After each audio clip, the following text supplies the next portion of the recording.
What if I told you the single most important financial move you can make for 2026 is happening right now? What's up everyone, it's your guide here on Winds of Thought. Let's talk about the year ahead. We're staring down a market landscape that feels totally unprecedented. Even with many feeling priced out, equities are hovering near peaks. Tech valuations are sparking bubble talk, and real estate feels like a distant dream for most. That's exactly why we need to map out the terrain for 2026, stocks, property, crypto, and metals. I'll walk you through where my own capital is flowing, the one asset I'm exiting completely, and crucially, how you can position yourself.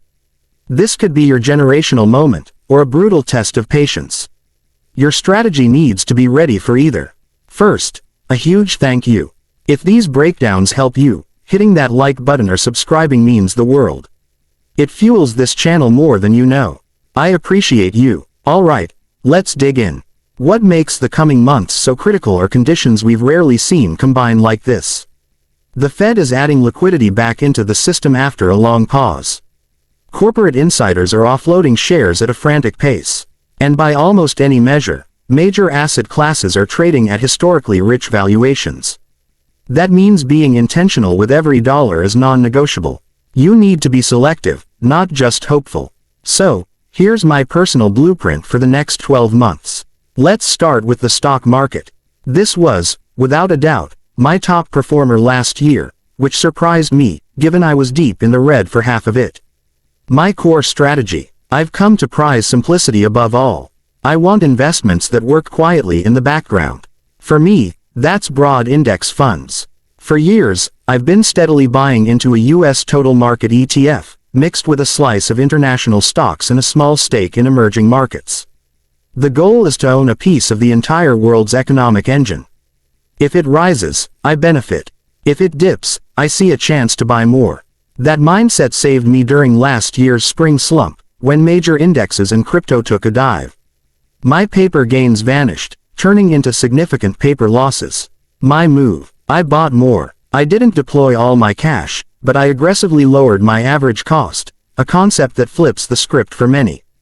Most people cheer new market highs, even young investors with decades ahead. But if you're not cashing out soon, shouldn't you welcome cheaper prices? This isn't about timing a crash or sitting on the sidelines. It's about recognizing that downturns are not your enemy, they're opportunities in disguise. History shows the best entries often come when fear is high. By sticking to this steady buying plan, I've seen strong returns on capital invested not long ago. The method is simple. Keep investing when markets climb, and invest even more when they retreat. Is it flawless? No, but if it's the cornerstone of a legendary investor's advice, it's worth your attention. The market's irrationality will always outlast your solvency. Predicting 2026's exact path. I have no clue, and neither does anyone else. Over a 20-year horizon, the broad market has never lost.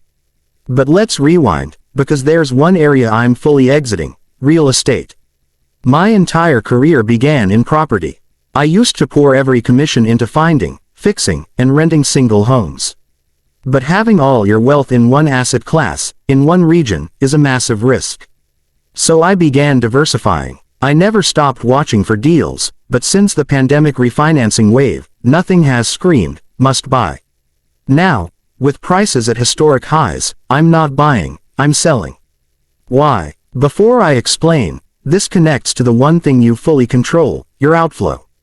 Tracking my spending revealed a shocking amount of silent leakage, forgotten subscriptions, surprise renewals, creeping fees. It all adds up. Gaining command over this is foundational. But back to property. My decision to sell is twofold. First, the math.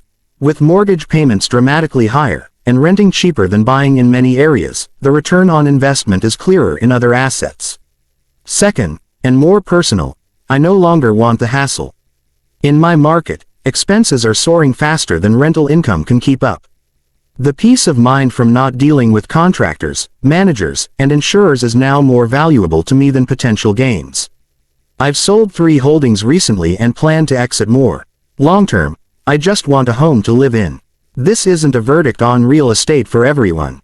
If you love the hunt and can add value, go for it. For me, it's about optimizing for time and tranquility. For 2026, the housing outlook seems like more of the same. Rates may dip slightly, prices may soften but not crash, affordability might inch up. A sideways grind. Now, for the volatile one, Bitcoin. This isn't for the nervous. It started high, plunged, rocketed, then settled lower. A single lump sum buy at the year's open would be underwater. Such swings are normal for crypto, but a down year is rare. The causes. A perfect storm. Excessive leverage causing liquidations, a flight to safety draining capital, and natural profit taking after a huge run. That's why I only hold a small, fixed percentage of my portfolio in a Bitcoin ETF, buying in regularly. The decline even let me harvest tax losses to offset gains elsewhere. Honestly, this ETF was my worst performer last year, though longer term it's still positive.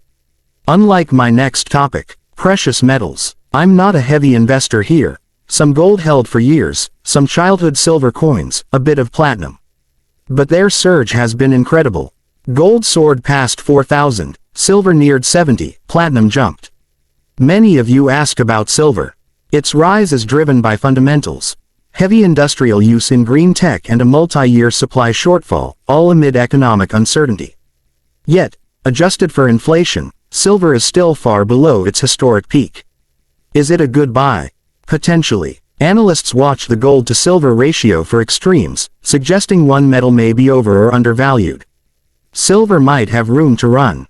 Gold generally tracks inflation over very long periods. In short bursts, metals can mint money. Long term, my faith remains stronger in productive equities. Finally, my safety net, Treasury bonds. I keep roughly 20% of my portfolio in a mix of these and municipal bonds, yielding decent tax-advantaged income. This is my dry powder and my pillow. It underperforms a roaring stock market, but it guarantees I have capital to deploy during a crash and provides steady cash flow. I place a high price on stability, playing not to lose, rather than to maximize every last percent. So, my 2026 outlook. AI euphoria feels frothy, but I won't try to time its end. Bitcoin gets a disciplined, risk-sized allocation. The broader expectation, not a boom or bust year, but one of choppier returns, higher volatility, and fewer easy wins. The future will reward the consistent, patient, and disciplined. Whether this becomes a legendary buying moment or a test of resolve, my plan stays identical: consistent investing, broad diversification, and no panic selling. If this helped you think differently about your money, please hit the like button. It truly supports the channel. And subscribe to FinVibe for more clear-eyed guidance. Thank you for watching. Stay thoughtful.